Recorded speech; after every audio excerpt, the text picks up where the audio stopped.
ورحمۃ اللہ وبرکاتہ۔ بسم اللہ الرحمن الرحیم، الحمد للہ رب العالمین، والصلاة والسلام علی خاتم الانبیاء والمرسلین وعلی آلہ وصحبہ اجمعین، اما بعد۔ یہاں ایک بہن کا سوال ہے، کیا قربانی کا گوشت غیر مسلموں کو دیا جا سکتا ہے؟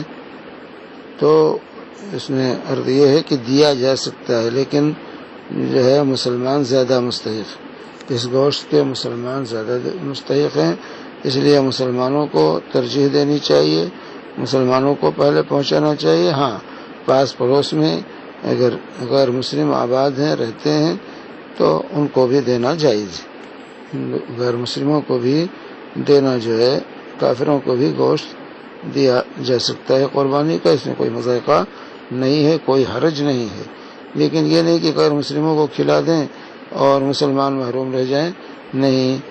الاقربون اولی بالمعروف، قرابت والے زیادہ بھلائی کے مستحق ہیں، ان کے ساتھ اچھا برتاؤ کیا جائے، تو اس گوشت کے اصل مستحق مسلمان گھر والے ہیں، رشتہ دار ہیں، اور اقربا کے ساتھ جو ہے پاس پڑوس کے لوگ ہیں، دوست اور احباب ہیں، یہ فقراء اور مساکین ہیں مسلمان، یہ زیادہ مستحق ہیں۔